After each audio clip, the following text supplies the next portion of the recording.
So இப்போது அடுத்த round of interview நடக்க போகிறது. அண்ட் என்ன நினைக்கிறீங்க பாட்டி வீட்டை? என்னமோ வந்து என்டிடிவிக்கு பேட்டி கொடுக்குற மாதிரி சொல்கிறேன். சாதாரணமாக சொல்லுங்கள், பரவாயில்ல. இது கார்த்திக்கு போகிற மாதிரி சொல்லுங்கள். அவ்வளோதானா? அப்புறம் என்ன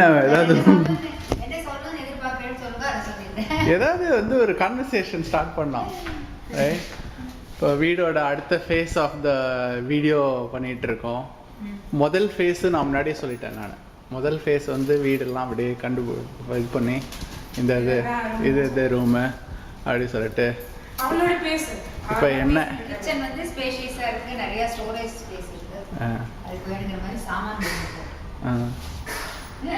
அதுக்கு ஏற்ற மாதிரி சாமான் வேணுமா? இன்னும் சாமான் வாங்கணுன்றதா? சாமான் வாங்கி வச்சிட்டு தான் வச்சுக்கலாம், அவ்வளோ இடம் இருக்கு. ஸ்டோரேஜ் ஸ்பேஸ் நிறைய இருக்கு. ஓ, அப்படி சொல்றீங்க. நான் சின்னது நினைச்சேன். இது கிச்சனே. ஆமா, இதோட பெருசா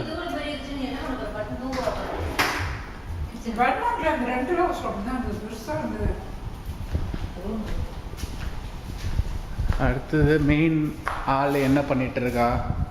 சாய் விபா, என்ன பண்ணிட்டு இருக்கே நீ?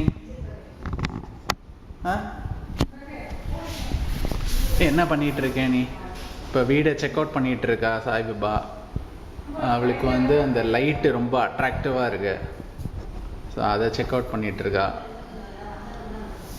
சரி, நீ அதை செக் அவுட் பண்ணிட்டு இரு. நான் வேற என்ன? ஸோ நம்ம இப்போ வெளியில் போகிறோம். வெளியில் போயிட்டு ஸோ இது வந்து முன்னாடியே நம்ம பார்த்துருக்கோம். அதை இப்போ நாங்கள் சாயங்காலம் வந்திருக்கோம். சும்மா வீடை கிச்சன்லாம் செட் பண்ணுறதுக்காக சாயந்தரம் வந்திருக்கோம் இங்கே. திரும்பி இப்போ ஒரு 10 மினிட்ஸில் வீட்டுக்கு போயிடுவோம். வீட்டுக்கு போயிட்டு டின்னர்லாம் வீட்டில் தான். ஸோ அவ்வளோதான். ஸோ இதுக்கு மேலே வந்து காமிச்சதே திரும்பி காமிக்க முடியாது. நம்ம அடுத்த வீடியோ வந்து எல்லாம் செட் பண்ணிவிட்டு சாமானோட அடுத்த வீடியோ எடுத்துகிட்டு அப்புறமா பார்க்கலாம். ஓகே, பாய்.